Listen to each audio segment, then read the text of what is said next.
Welcome to Intelligence Conversations, the podcast where former intelligence professionals discuss everything from world events to transitioning from the world of espionage and counterterrorism into other professions. In this episode, Neil Bisson, a retired intelligence officer with the Canadian Security Intelligence Service and director of the Global Intelligence Knowledge Network, sits down with Marc La Ferrière, a retired CSIS intelligence officer, member of the Pillar Society, and author of the exciting fictional novel Escalating Fury. Marc spent more than 30 years with CSIS, building a career that spanned the pre-9/11 era, regional operational work in Vancouver, training roles, and internal security. He describes his path as atypical, moving back and forth between operational and non-operational roles, offering a rare and well-rounded perspective on what a long-term career inside a security service can really look like. During the conversation, Marc discusses what first drew him to CSIS, how his career evolved over 3 decades, and the experiences that ultimately led him to writing. He explains the catalyst behind his first book, an autobiography, and how that project became the bridge into the world of fiction. Marc also speaks candidly about the challenges of being a self-published author, where the inspiration for Escalating Fury came from, and how real-world intelligence work influenced the creation of the story and its main character, Zach Power. He offers a quick synopsis of the novel, outlines his writing process, and shares when readers might expect the next installment in the series.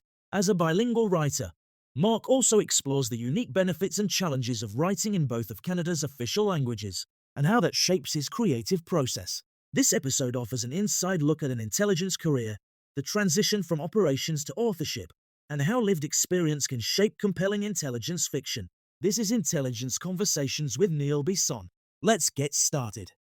I'd like to welcome today all of my listeners to another episode of Intelligence Conversation. I'm here with Marc La Ferrière, an individual that I had the opportunity to work with while I was at the Canadian Security Intelligence Service as an intelligence officer.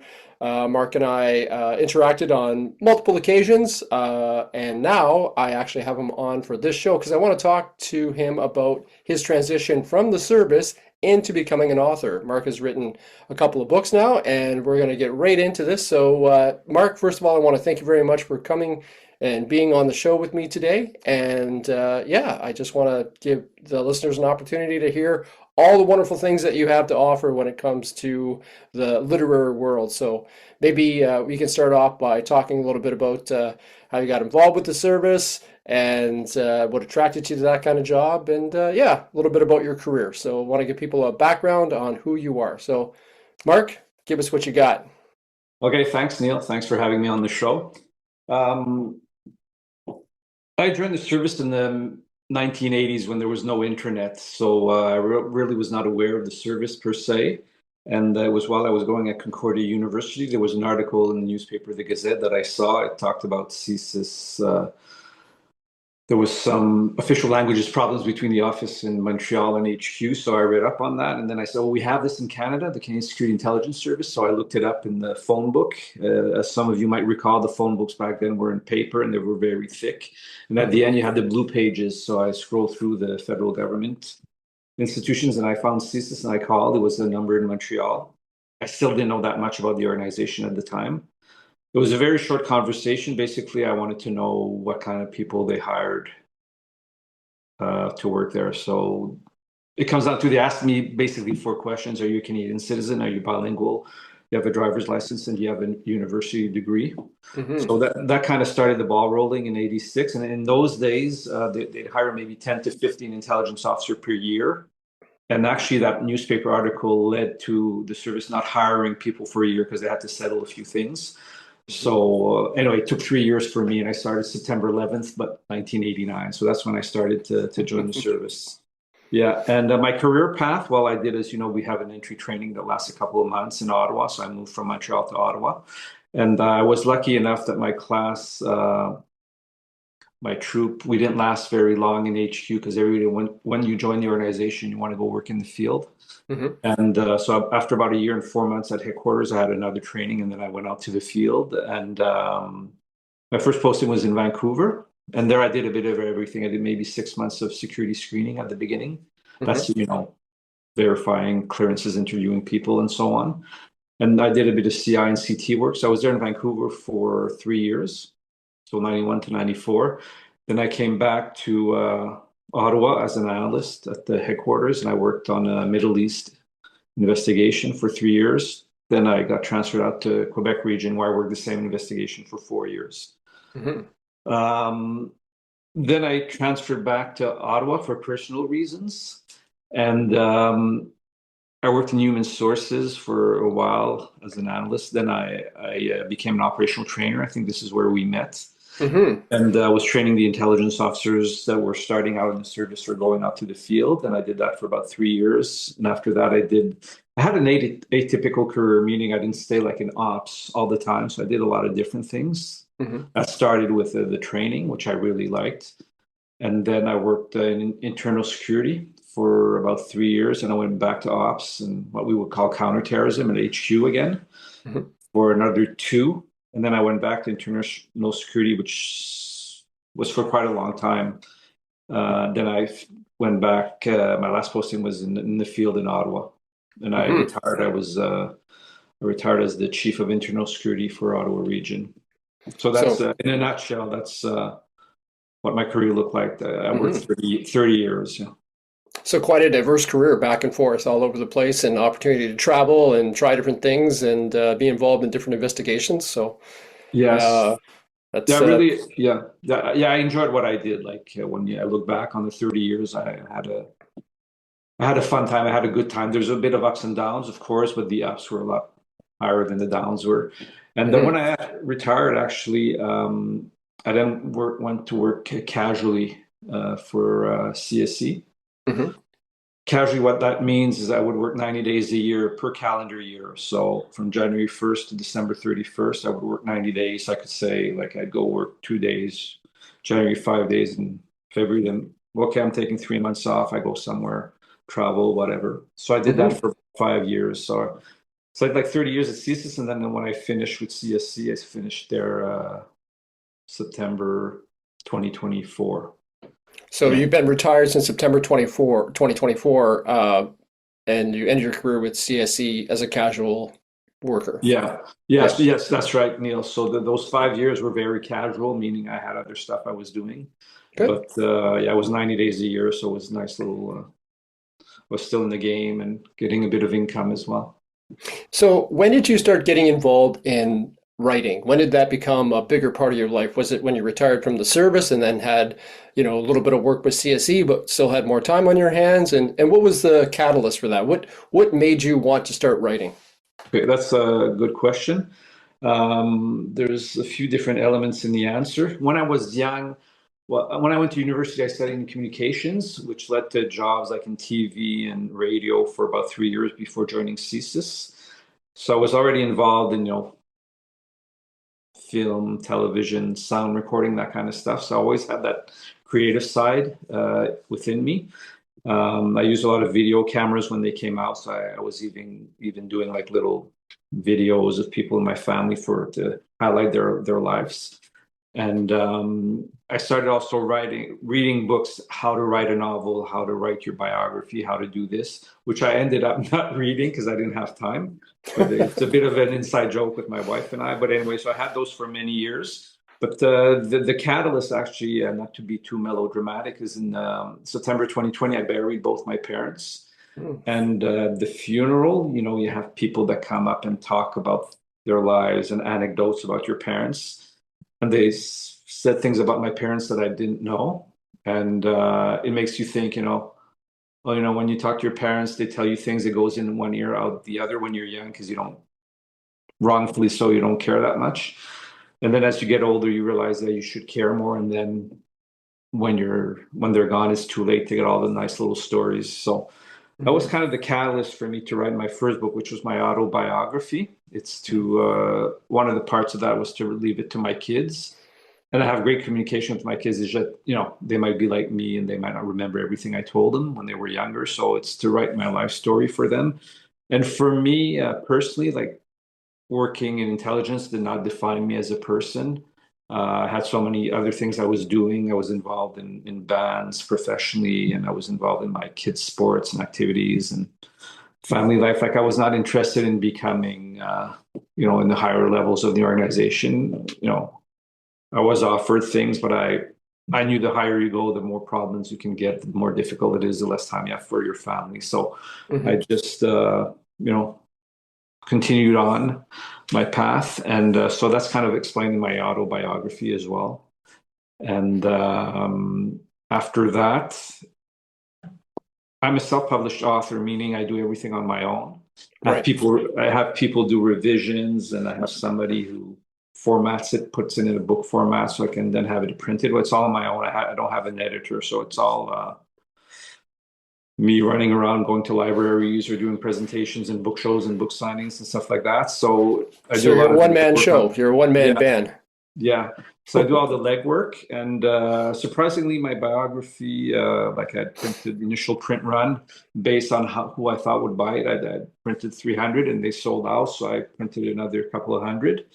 So because of that success, it actually inspired me to maybe people are interested in this. Maybe I can write another book, and that's how I thought about writing about like a super spy or super secret agents and involved in operations and so on. And so I've written my first one, as you know, and it'll be a series. Yeah, so I'll be continuing with that. So the one thing I got to say about your story, Mark, is that it diverges quite a bit from some of the other people that I've had on intelligence conversations when it comes from individuals who have transitioned from their intelligence profession into another profession. Because a lot of people, and you kind of touched on this, they are so involved in that world of intelligence collection and national security that spills over into whatever creative field they go into. So if they're like that, I just interviewed Dennis Molinaro. He's written a couple of books now in relationship to national security and intelligence. There's Don Mahar, there's Bill Gursky. All of these individuals who are former service employees or have worked with the Canadian intelligence apparatus have written books that relate more to the national security, but nonfiction. So, like I said, you are the exception to the norm here. So tell me about what got you into going from doing your autobiography, which is a touching story and makes a lot of sense, so that that your kids and your kids' kids and all the other generations will have a better appreciation for who you are and what you did and what your life was more than just national security. But then you kind of went back into national security, but you did it from a fictional creative side. So what got you interested in writing that kind of stuff? Yeah, I figured because of my background, I mean, like our backgrounds, I guess I have a lot of insight. I worked 30 years there. But also, Neil, I've been going, and I explained this in my book, my autobiography. I go to movies a lot, like it's my passion. So all the movies that come out, give me little ideas, inspire me for some of the elements of my fiction. And even when I was young, I saw the James Bond movies, and I was always interested in that kind of fantasy stuff. Because of course our jobs are not like that. We're not James Bond or Jason Bourne, but so that I just thought, okay, well, I have a bit of insight into this. I think I can write a story on that, and that's how it started. And I have no method of how I write, really. It's a question of, do I have the time? Because I'm always doing stuff. So I don't have a schedule like some authors. I go to book shows, and there's like well-known authors who, so I get up like at 9 a.m. and I write till 2 p.m. And like, I'm not like that. It's whenever I have time. What I do, which is, maybe other people do that, I don't know. But when I think of an element, I always have my phone on me. So I send myself a recording. I say, okay, here, maybe I should do this. Here, maybe I should do that. And seriously, I haven't touched my next book. I haven't touched it in 3 months because I've been too busy promoting my English one, Escalating Fury, and then I had a month later I had it in French. It came out. It's called L'Ascension de la Furie. So I'm very busy in that, doing book shows and stuff like that. So, but I know that in the next month I'll have more time, and I'll pump out almost the whole book. I've already written my outline. The way I write is. Like I kind of have the story in general, and whatever I'm thinking about an element of the story, I'll call, even if it's in chapter 17, I'll go write that part. I usually write it as notes, point form. Here I'll talk about this, here I'll talk about that, and then I kind of flesh it all out as I go along. So I don't have like process where I go from working on writing from 9 to 5 and chapter 1, 2, 3 all in order. It's kind of a mishmash, and then I have to adjust as I go to make it all fit. Mhm. But that's kind So of how I did it. I want to ask you, Mark, have you found, now I know that you're fluently bilingual and you can write in either language proficiently, but what have you seen from your audience? Have you seen more of a response in the French language? Have you seen more response in the English? And the other question would be, do you ever find it difficult to translate something that is more easily understandable, maybe in an English context, or maybe more easily understandable in a French context? Have you ever had to manipulate your writing so that it's not a word, obviously a word for word? It's got to be a reflection of what the story is actually about. Yeah. So if I go for my autobiography, I did that in French, and I didn't do it in French because I write better in French, because I actually write better in English. I grew up as a French Canadian, going to French school all my life, except at university I went in English, and then most of my career uh, things were done in English. So I'm more comfortable in English, but the target audience for my autobiography, I thought were more French speaking, all the people I grew up with, because there's a lot of Hmm. focus on my youth before I joined the organization, before I joined CSIS. So I did that one in French, and French is difficult to write, even for me as a French person. Hmm. Uh, I'd always go on the internet and check how to spell words and stuff like that. But then when I went into fiction, because I'm more comfortable in English, I wrote it in English first. I still go on the internet and look for words like synonyms of this, how to spell certain words to make sure it's all done. And then I have people review it. And then there's the person who does my formatting, they run it through a program to make sure there's not too many mistakes and stuff like that. So it's a long process of review, edit, review, edit. And then there's still mistakes that come out in the book. But Hmm. anyway, for the French one, what I did the English one first. And also there's a reason the costing of all this, because I pay everything on my own, so I can't do them both at the same time, because it's several $1,000s for all the costs involved. So Hmm. I spread it out in about a month. In this instance, for Escalating Fury, when I did it in French, I came out with the French. When I did in English, the French version came out about a month later. And what I did for that one, uh, the person who does my formatting, I asked her, I said, do you have a tool that you can just put the English version in and have it translated? She said, yeah, but it's not foolproof. There's a lot of nuances that are not going to be accurate. So we have to do like a thorough review. So that's what I did. I sent it to her. She used the English version. She sent it back to me in French. And yes, there was a lot of changes. So that's how I did the book in French. Okay. So for this next one, even though I'm writing it in English, um, I think I might have delay a bit the English part. I might have the French one and the English one come out at the same time. So there'll be a month of that I'm waiting for the translation and all the corrections to do. So I Okay. think I'll do both at the same time. Yeah, because often people ask, "Oh, why did you do it in English?" or why, So just have both come out at the same time. And there's a process in there. Maybe that was going to be something you were going to ask me, but when I write a book, it has to be vetted by my former employer. Hmm. So that's a couple of months also Okay. that they take to vet it. But anyway, I won't get into that. But it went very well. Like they came back to me. They didn't change nothing. They said that's fine. You seem to have met your obligations under the FISOIA, whatever it's called now. So Right. all right. Yeah. Okay. How has the reception been? Have you seen more sales on the French side, more sales on the English side? Have they been similar? Yeah, I think that's interesting. I didn't do a count, but I think on the French side it has been better.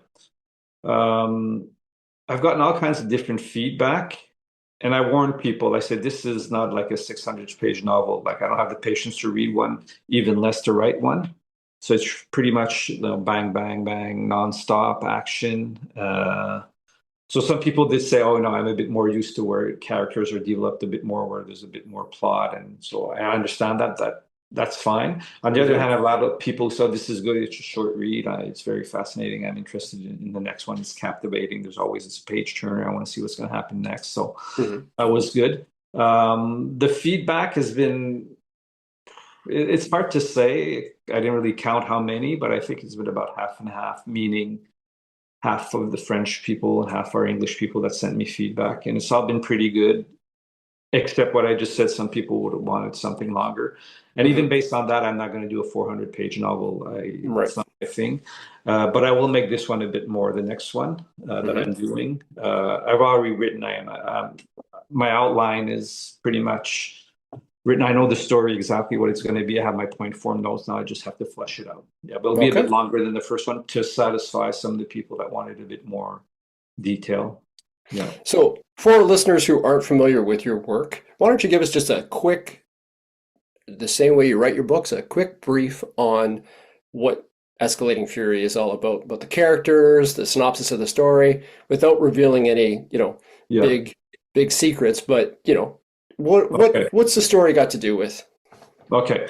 So I'll just start by saying that because the book was vetted by the organization where I used to work, I didn't want to have any Canadian content in there. So there's no mention of Canada. There's no mention of a Canadian person. There's no mention of CSIS. So the character is based in England, and basically he follows my career arc, meaning he's the same age as me, so I could relate more to what was happening in the world, because this happens in, mostly in the 90s, the book, and it ends with September 11th. So it's about a guy who's, not perfect, but doesn't have many flaws. But I added flaws because I was told your character can't be perfect when people were reviewing it. So he's got some flaws, and he joins like an intelligence service in the UK. And then in the mid-90s, as a result of Islamic terrorism becoming a priority, there's a new elite organization that's formed. It's based in Germany, and they take all the best, from the US, the UK, France, Germany, etc., Spain, and they form these units that their job is to go in right after an attack has been conducted. So let's say there's an attack in Paris, they're based in Germany. In that case, they can be there like in 4 or 5 hours. They get a quick briefing and they go in. It's kind of shoot first, ask questions later. And then they might have operations that are occurring in the Middle East, for example. That would take a bit longer to get there, but it's an immediate response. So they go in and they counter several attacks. The main ones being, I say it's based on actual events because I base it on the rise of Al-Qaeda. So everybody knows about September 11th, but there's 3 other big ones that they were involved in that people doesn't come to the top of their mind unless they worked in this kind of intelligence milieu. So that's kind of the story. And also I was told by my wife, well, do you have a love story in there? I said, no. She said, you have to have a love story. Of course. So I added that in there. It's a bit of a forbidden love, and it takes many years before it comes to fruition. So there's a lot of sexual tension and patience involved. Yeah. So there you go. That's kind of the story. Yeah. Okay. So when you were writing your story, it sounds like a little bit was based on what your own career path was, simply because it starts in the 90s. It's got to do with what's happening with Al-Qaeda. It's got to do with, pre 9/11, how everything gets built up. When you were building your characters, and what are the names of the main characters in this book? The main character is Zach Power. Zach Power, yeah. Yeah.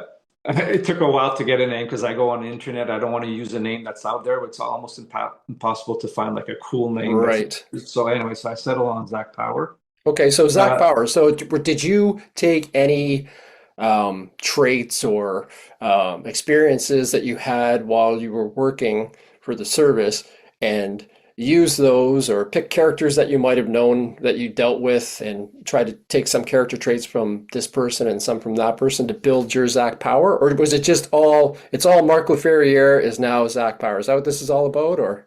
I wish. No, it's in terms of the character, I don't think I didn't. I'm not going to say I don't think. I didn't base it on anybody, the actual character. But some of the events, are romanticized, fictionalized, based on what I had heard of when I was working, or things I knew I did. I changed a bit and stuff like that for it not to be recognized. But it's obvious to people that worked in our field that they'll see, there's some things we don't do. Well, those are purely made up, right? And I did not a lot. I did some research on if a terrorist attack occurred in East Africa. I wanted to make sure I had a lot of factual information on the cities, the mountains, and where they were and stuff like that. So I did a bit of research on that for Paris as well. And but no, the characters were just based on a lot of movies I've seen, some of the conflicts you see between, people that follow the rules and some that don't.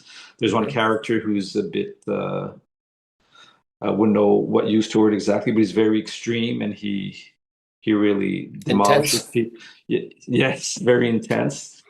And there's a couple of female characters as well in the unit, so it's a nice little mix there. Okay. And I exaggerated for people that are going to read it. The training that Zach gets in the book, we don't get that. It's a bit exaggerated. We had an intense training before he joined the unit. Okay, good to know. So this isn't a cut and paste of the training that our CSIS intelligence officers get, huh? Well, that's good. That way we're not giving away any secrets. Yeah. What I find fascinating about your story, Mark, is that a lot of the stuff, and you've mentioned it a couple times now in this interview, is that you're basically doing it all yourself. So give me an idea of what that meant for you. Like, did you want to make sure you did it all yourself, or did you find it hard to find a publisher, or Okay. what's the story there? And how have you seen the results? Are you happier with the results that you did it all yourself, or would you have preferred that someone else had come in and kind of taken over? Okay. I'll try to answer that by coming at it from different sides. When I first wrote my autobiography, for example, I knew I didn't want a publisher. I just wanted to do it on my own and see how it goes. Hmm. It cost several $1,000s to produce. After the first print, like I kind of got back my money. Hmm. And now I did a second print, which doesn't include all the other production costs because the book is already there in an electronic format. So you just sent it to the printer. So that's hoping I'm going to see a bit of money with that.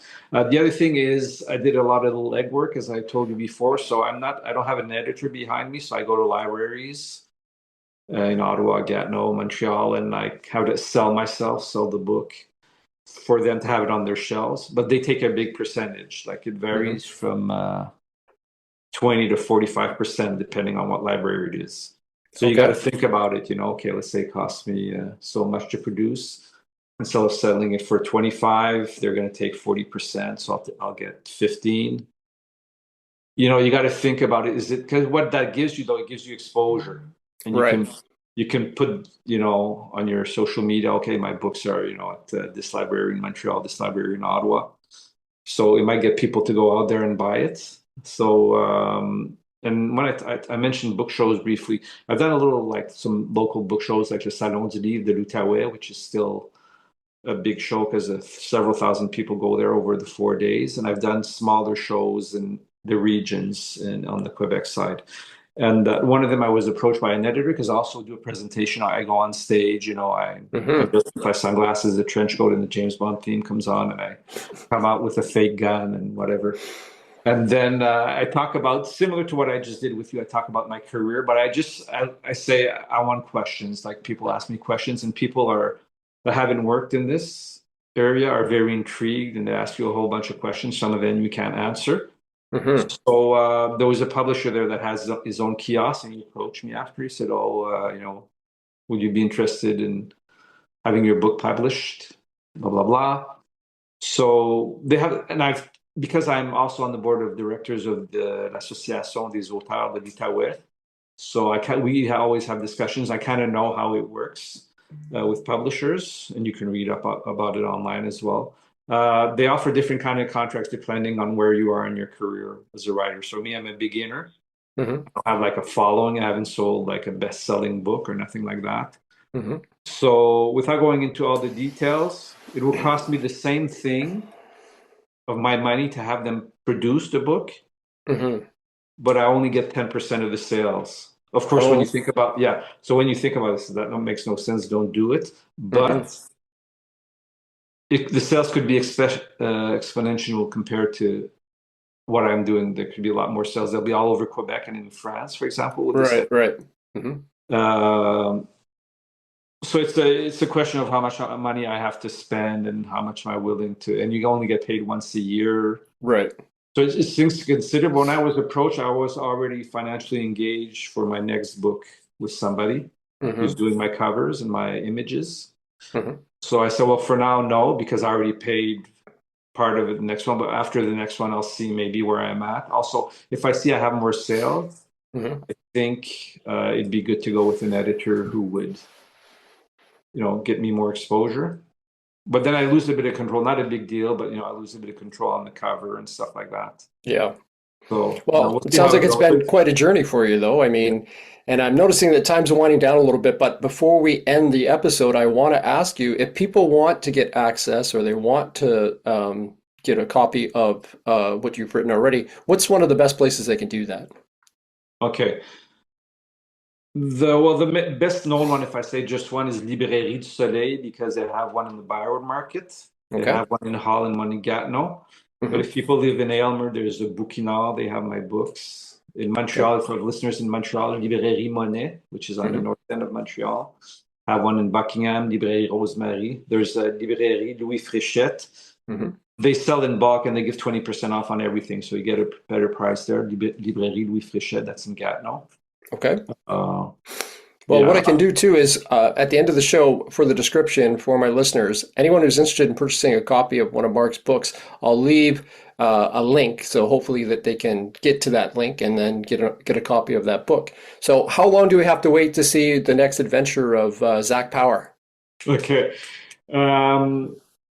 I'm hoping to get most of it done in February. That's my Okay. part. That's the first draft. Okay. But then after that, there's probably 3 months of, vetting by the organization, corrections, reviews, edits, more reviews. Mm-hmm. So I'm hoping, I was hoping initially to have it for the book show here in Salons de l'Outaouais, which is big in February. That won't happen, but I have a couple of book shows near Montreal in May. So I'm hoping to have it out by May. That might be a bit wishful thinking, but realistically, probably June or July.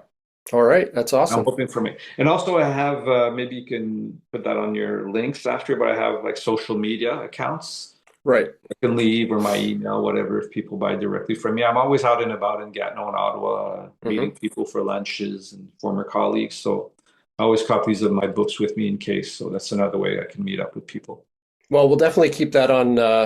I'll put that in the description. And with the Pillar Society, Marc is also a member. We'll try to put that on the website as well. So individuals who want to check out his book, maybe have a conversation with him about his writing and how much they've enjoyed it, they can check that out as well. So Marc, I want to thank you for taking the time today to come on Intelligence Conversations.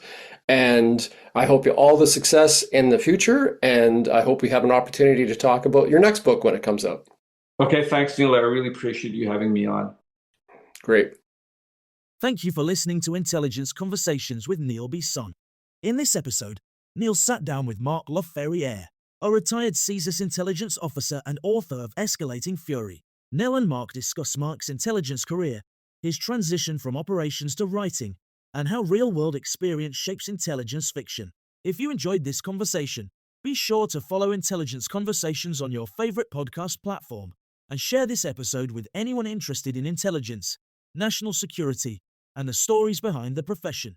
For listeners who value and appreciate this type of long-form intelligence discussion and open-source analysis, you can support Neil's work by visiting the Buzzsprout support link in the episode description. And if you're interested in purchasing a copy of Marc's latest novel or his autobiography, check out the description for links. Your support helps make these conversations possible. And for even more intelligence insight, weekly analysis, and deep dives into global security issues, be sure to check out Neil's other podcast, Global Intelligence Weekly Wrap-Up. Just ask your smart speaker or connected device. On behalf of Neil and the Global Intelligence Knowledge Network, thank you for listening.